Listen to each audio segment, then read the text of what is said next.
कहानी जो ज़हन में रहे वही कहानी सुनाता हूँ। दोस्तों, मैं आदित्य स्टोरी टेलर। आज की कहानी है माया ठगनी। ये कहानी नहीं कह सकते, बल्कि ये कहूँगा इस कहानी का मैं गवाह हूँ। वैसे गवाह कहानी के नहीं, गुनाह के होते हैं। हाँ, एक गुनाह मैंने खुद दिन के उजाले में होते हुए देखा। मेरे पास सबूत था, मुझे गुनहगार भी पता था, गवाह तो मैं खुद ही था, पर फिर भी मैं कुछ न कर सका। एक साधारण सा दिन, शाम का वक्त, लगभग 4 साढ़े 4 बजे होगी। एक एटीएम की कतार में मैं रुका था। वैसे काफी भीड़ नहीं थी, कुल मिलाकर मेरा 5वां या 6वां नंबर होगा। तभी एक बूढ़ी, लगभग 60 65 साल की, वहां आई। सांवला सा रंग, थका हुआ चेहरा, दिखने में तो काफी गरीब थी। वो चलते चलते सीधा एटीएम की तरफ आगे बढ़ने लगी। जायज था, सब लोगों ने उसे टोका और लाइन में आने के लिए कहा। तभी मेरे आगे एक बंदा रुका था। वो उसके पास आई और कहा, बेटा, ये मशीन से पैसे निकाल सकते हो? ये सब मुझे नहीं आता। मैं गौर से उसे देखने लगा। उसकी आंखों में थकावट थी, थका हुआ चेहरा, धीरे धीरे चलना। इन सब से मुझे मेरी माँ की याद आई। मैं उससे बोलने ही वाला था, तभी वो लड़का बोला, अरे माई, आपको नहीं आता पैसे निकालना? नहीं बेटा, अब ये सब ये नई चीजें मुझे कहाँ पता होगी। अच्छा ठीक है ठीक है, वो कार्ड तो लाई ना आप साथ में? हाँ, ये यही लगता है ना। हाँ हाँ, बिल्कुल सही। आइए, आप मेरे आगे खड़े हो जाइए। कभी कभी ऐसा होता है, आप इंसान की मदद करना चाहते हो, पर तभी उसे मदद मिल जाती है, पर अपने आप को भी सुकून मिल जाता है। ऐसा ही कुछ हुआ मेरे साथ। यही सोच रहा था, तभी उन दोनों का नंबर आया। चलो माई, अंदर। अरे नहीं बेटा, पहले तुम तुम्हारे पैसे निकाल लो, बाद में मैं आऊंगी। अच्छा ठीक है, तो आप इधर ही रुकना, ज्यादा पीछे मत जाना, पीछे धूप है। नहीं नहीं, इधर ही बाहर रुकूंगी। वो पीछे मुड़ी तो पीछे मैं खड़ा था। बहुत तकलीफ में उसके होठों पे एक मुस्कुराहट आई। मैं भी कुछ झिझकते मुस्कुराया। तभी उसे अंदर से वो लड़के ने आवाज दी, अरे माई, आओ, मैंने निकाल दिए पैसे, आओ, तुम्हारे भी निकलवा देता हूँ। वो आस्ते आस्ते, हौले हौले, वो 2 3 सीढ़ियां चढ़कर एटीएम में गई। लगभग 5 मिनट मैं बाहर खड़ा रहा। 5 मिनट के बाद वो दोनों बाहर आए। अचानक क्या हुआ पता नहीं, वो औरत रोने लगी। वो लड़का उसे समझाने की कोशिश कर रहा था। मैंने ध्यान से उनकी बातें सुनी।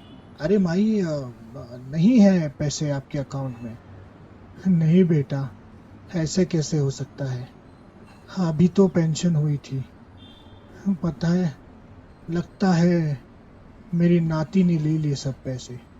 वो कभी कभी ये कार्ड ले जाती है। तो माई, आप वो नंबर बताते हो उसे? नहीं, वो, अरे देखिए, सुनिए, देखिए, ये कार्ड तभी काम करेगा जब आप उसमें, अगर एटीएम में जाके पिन नंबर डालोगी। Pin number? अरे मतलब, वो 4 अंक का होता है। आपने कभी वो 4 अंक का पिन नंबर बताया था? अभी याद नहीं बेटा, पर शायद कभी निकलवाए होंगे उसने पैसे। अब मैं क्या करूं, मुझे कुछ पता नहीं चल रहा है। अच्छा, रुकिए, बैठिए बैठिए, आप यहाँ पे बैठिए। तभी मैं भी आगे बढ़ा। मैंने भी उस बूढ़ी को हौसला दिलाया। एक लड़की ने आकर उसे पानी पिला दिया। वो बूढ़ी बोले जा रही थी, मेरी खुद की नाती ऐसा करेगी मेरे साथ? मैंने सोचा नहीं था। उसके माँ बाप क्या गुजर गए, तब से मैंने इसे पाल पोस कर बड़ा किया। पर क्या करूं, कुछ काम नहीं करती है। दिन भर मटर गश्ती और आवारों की तरह यहाँ वहां घूमना। उसी ने पैसे लिए होंगे। हाँ, उसी ने। तभी वो लड़का बोला, अरे भाई रोइए मत, देखिए शांत हो जाइए, पहले तो आप बैंक में चले जाइए, वहां चेक कीजिए कि अगर सही में किसी ने पैसे निकाले हैं क्या, और अगर ऐसा होता है तो आप तुरंत पुलिस में जाके कंप्लेंट कीजिए। नहीं बेटा, मुझे पता है, उसी ने ली होगी, पिछली बार भी उसने ऐसे ही किया था। महीने में एक ही दिन तो पेंशन आती है, उसके ऊपर पूरा महीना गुजरता है। अब क्या करूं, देखती हूँ, आज शाम को घर आएगी तो अच्छे से खबर लूंगी उसकी। कुछ लोग वो बूढ़ी रोते हुए देख अपने आप में बातें करते हुए निकल गए, और कुछ हमारे जैसे उसे हौसला देने लगे। 15-20 मिनट गुजरे होंगे, एक एक करके सब चले गए। वो लड़का वैसे ही बैठा रहा। अच्छा भाई, सुनो, आप एक काम करो, आप पहले घर जाओ, उसके बाद कल बैंक में जाना और स्टेटमेंट पे चेक करना, और फिर अगर लगे तो पुलिस में कंप्लेंट देना। हाँ हाँ हाँ, वही सोच रही हूँ। यहाँ से वैसे आप रहती कहाँ हो? इधर ही, थोड़ा दूर है मेरा घर। बेटा मेरा एक काम करोगे? हाँ हाँ, बोलिए। मुझे 100 रुपये दोगे? सोचा था एटीएम से पैसे निकालूंगी तो उसके बाद रिक्शा से घर जाऊंगी। अभी इस बुढ़ापे में कहाँ बस से सफ़र करना होता है। देखो, अगर है तो दे दो, नहीं तो छोड़ दो, मैं चली जाऊंगी कैसे तैसे। एक पल भर के लिए वो लड़के ने सोचा। मेरी भी इच्छा बहुत हो रही थी कि मैं झट से पैसे निकाल के दे दूं। मैंने जेब में हाथ डाला, तब तक वो लड़के ने पैसे उस औरत के सामने रख दिए थे। माई ये लो 100 रुपए, और बस बिस से जाने की कुछ जरूरत नहीं, आराम से रिक्शा से जाना। हाँ अच्छा बेटा, पर ये तुम्हारे पैसे मैं कैसे लौटाऊंगी? कल यही मिलोगे मुझे? अरे माई, कुछ लौटाने की जरूरत नहीं, आप मेरी माँ समान हो। नहीं नहीं नहीं, ऐसे कैसे? ये तो मैं लौटा ही दूंगी तुम्हें। एक काम करो, इस रुको, इस पेपर पे तुम्हारा नाम और पता लिख देना, मैं तुम्हें पैसे लौटा दूंगी। अरे माई, कुछ जरूरत नहीं, मैंने कहा ना। नहीं नहीं नहीं, तो फिर ये पैसे मैं नहीं ले रही हूँ। अच्छा ठीक है, चलो। हाँ, ये लो, ये मेरा नाम है नीलेश, और ये मेरा पता, ठीक है? और सिर्फ पैसे लौटाने बहाने घर मत आना। चाय भी पीने आ जाना। अरे देखूंगी बेटा, मैं खुद आऊंगी कि नहीं। चलो, बहुत बहुत धन्यवाद तुम्हारा। अरे धन्यवाद की क्या बात है माई। इतना कहकर वो लड़का वहां से चला गया। मैंने भी अपनी गाड़ी निकाली। वो औरत रिक्शा को हाथ दिखा रही थी। रिक्शा में बैठी और वो रिक्शा चल पड़ी। मैं भी अपनी बाइक पर बैठे बैठे सोचने लगा, क्या जमाना आ गया है।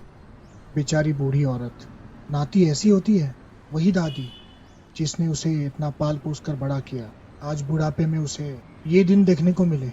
हाँ, लोग सही कहते हैं, कलयुग आ गया। पीछे के हॉर्न की वजह से मेरे ख्याल टूटे। मैंने हेलमेट पहना, गाड़ी स्टार्ट की। लगभग 2-3 चौक आगे जाने के बाद वो रिक्शा रुकी। उस रिक्शे से वो औरत उतर गई। कुछ पैसे देकर वो रिक्शा चली गई। मैं कुछ दूर से उस औरत को देख रहा था। एक पेड़ के नीचे वो जाकर बैठ गई, अपना बटुआ खोल पैसे गिनने लगी। मैं सोच में पड़ गया, इतने पैसे अगर थे तो फिर भी उसने पैसे क्यों मांगे?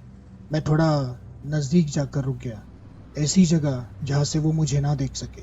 तभी उसने अपने पर्स में से मोबाइल फोन निकाला और वो बात करने लगी, और मुझे बहुत बड़ा झटका बैठा। हेलो, हाँ गंगू भाई बात कर रही हूँ। हाँ, आज 1500-1600 मिले हैं, बस आज के लिए काफ़ी है।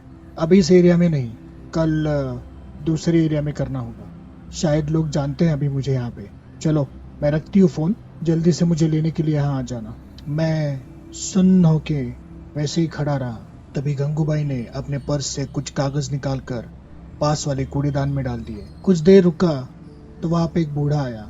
वो वही बूढ़ा था जो मेरे पीछे एटीएम की लाइन में खड़ा था। उस बूढ़े के साथ गंगूबाई एक रिक्शा में चली गई। मैं दौड़ते दौड़ते उस कूड़ेदान के पास पहुंचा। अंदर हाथ डाला तो मुझे कुछ कागज के टुकड़े मिले। सभी कागज के टुकड़ों पर नाम और पते थे। कहीं स्वाति, कहीं मेघना, कहीं विराज, कहीं निखिल और एक पर नीलेश, उस लड़के का नाम और पता। दोस्तों, जैसा सोचते हैं दुनिया वैसी बिल्कुल नहीं। हम हमेशा भूल जाते हैं, जैसा दिखता है वैसा होता नहीं, और जैसा होता है वैसा दिखता नहीं। इसलिए मैंने कहानी की शुरुआत में कहा, मुझे गुनहगार पता है, मुझे गुनाह पता है, मेरे पास सबूत है, पर मैं कुछ न कर सका। दोस्तों, मैं आदित्य स्टोरी टेलर। ये कहानी मैं यही खत्म करना चाहूंगा, पर आपसे एक विनती है, अगर कभी एटीएम की लाइन में आपको कोई एक बूढ़ी औरत पैसे मांगते दिखे तो उसे जरूर पूछना, क्या आपका नाम गंगूबाई है?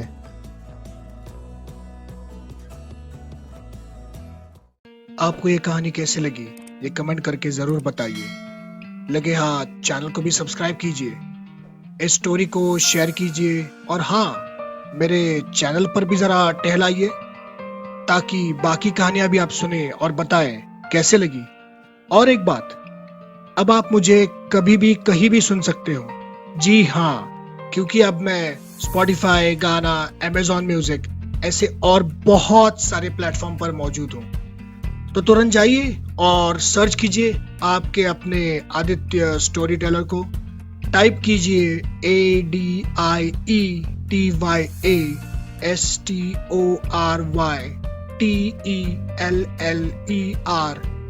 और मुझे मौका दीजिए आपका मनोरंजन करने का। क्या हुआ, नहीं मिला मैं वहां? कोई बात नहीं, इस YouTube चैनल के अबाउट सेक्शन में सारी लिंक दी गई है। बस मैं ही बोलता रहूंगा, आप भी कुछ कहेंगे तो कहिए ना। फेसबुक या इंस्टाग्राम जैसे सोशल मीडिया प्लेटफॉर्म्स पर उसकी भी लिंक दी है अबाउट सेक्शन में, वहां मुझे फॉलो कीजिए। तो बस अब से आपके अगल बगल अपनी कहानियां सुनाते रहूंगा और आप अपना कौन सा भी काम करते रहना। तो मिलते हैं ऐसी और एक हैरत अंगेज कहानी लेकर अगली बार। तब तक अपना प्यार बनाए रखें इस आदित्य स्टोरी टेलर पर। आप सुन रहे थे पॉडकास्ट आदित्य स्टोरी टेलर। धन्यवाद।